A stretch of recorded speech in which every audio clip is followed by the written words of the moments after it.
Hi Libra, June 2024, ito na po ang inyong reading. Will be straightforward sa kung anong pwedeng pag-usapan natin ngayon, na pwedeng bumagsak sa inyo ngayong bagong buwan ng Hunyo.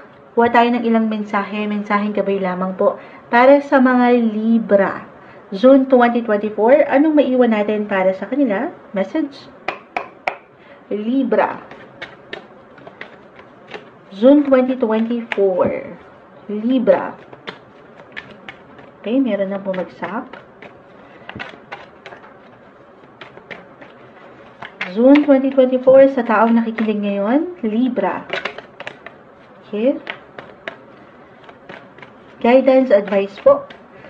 Guys, tayo ay general reading. Just only take what resonate.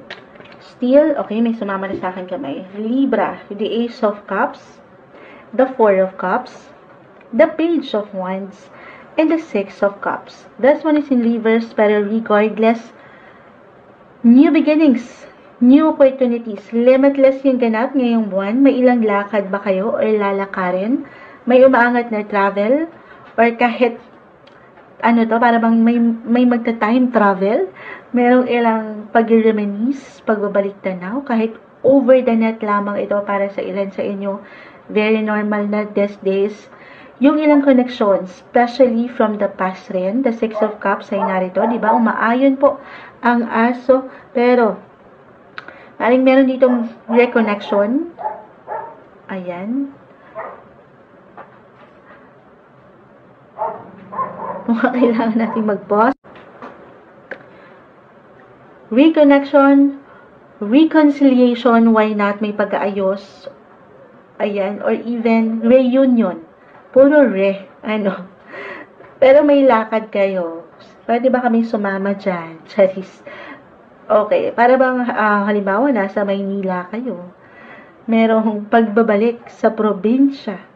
Ganun, hindi. Pero merong indication dito ng travel with your loved ones or your relatives or sa ilang connection. Matatawag niyong malapit sa inyong puso, pamilya, Four of Cups. Or eto na. Pagdating sa buhay, pag-ibig, relasyon. For those who are in a relationship, couples, may ilang lakad. International trips ba ito? Pwede rin. It doesn't matter naman. Pero dito, bubuo kayo ng ilang bagong memories together. At kung ano man itong mabubuo nyo na bago, you will treasure it forever. Wow, diba? Sana all na lang kami. Pero Ace of Cups, single, syempre pa hindi kayo magpapahuli. Ace of Cups, this is all about new beginnings, new connection, new love interest. So, hindi talaga magpapahuli. Merong someone na pwedeng magpa-spark ng inyong mga buhay, relasyon, pag-ibig, at pwedeng makilala nyo ito through travel. I mean, for some of you, okay? Hindi kailangan laliman, just only take what resonate. Or mula dito sa ilang na-mention ko, sa ilang connection from the past, or sa family, connected, family-related ito, pero limitless. Diba? Sumasang-ayon talaga ang ilang ingay, pasensya na po.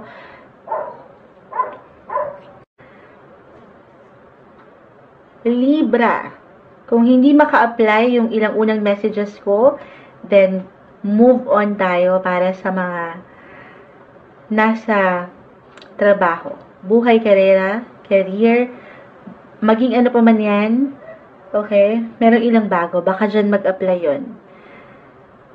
I mean, may paglawak ng network or yung travel. So, maaaring may pag-travel for work or can be both. Kumbaga, hindi lang kayo nagta-travel for work, pero for pleasure din, may enjoy nyo rin ang mga tanawin. Ganyan. Limitless, guys. Ang ganda, may something offer. Kung hindi ito physical travel, I mean, wala man talagang pag-travel na ganap, may ilang agenda na may patungkol sa international. Ayan, halimbawa itong kumpanya nyo, or meron kang ilang kliyente na mas magbibigay diin sa ibang bansa.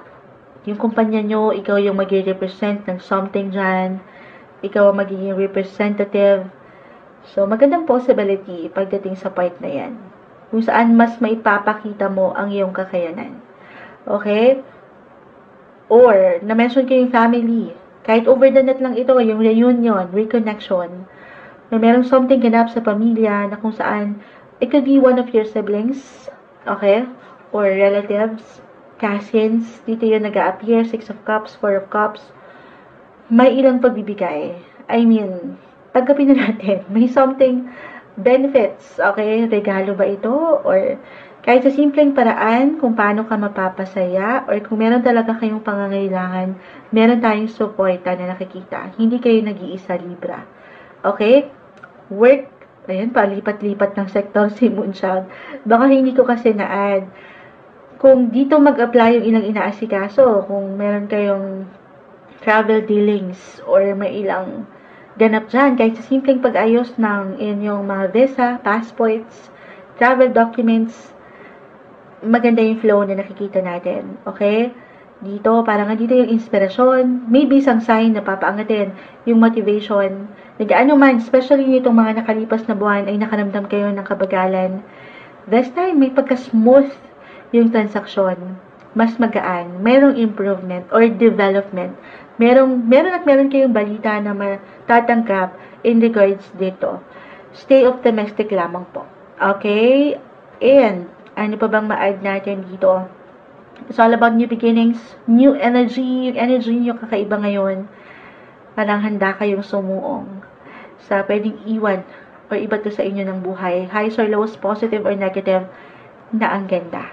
Papaangatin ang pagiging positibo. Ano man ang pwede nyong maramdaman ngayong buwan ng Hunyo.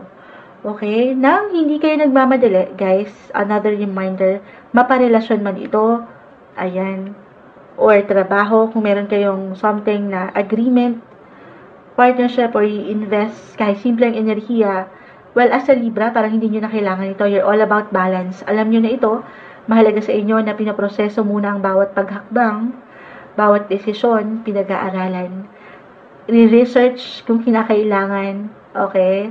Yun lang naman. Ma-add lang naman siya. Lalo pa kung if this is something new, fresh. Okay, syempre hindi tayo magpapadalos-dalos. Gaano man kayo ka-excited. Okay, Libra, June 2024, anong maiwan natin para sa inyo? Okay, puro masaya lang. Peace and gratitude. Libra, you're all about balance. Gusto nyo kalma. Kayo yung mga peacemaker, kung hindi nyo pa man yan ma-realize sa zodiac. Parang andito lang kayo sa gitna. Kayo yung nag-aayos. Or maybe, why not? For some of you, sabi ko nga, maaaring may reconciliation. Kayo itong magiging way or daan para mag-ayos ang mga ilang gusot na ito sa pamilya ba, kaibigan, or ilang connection.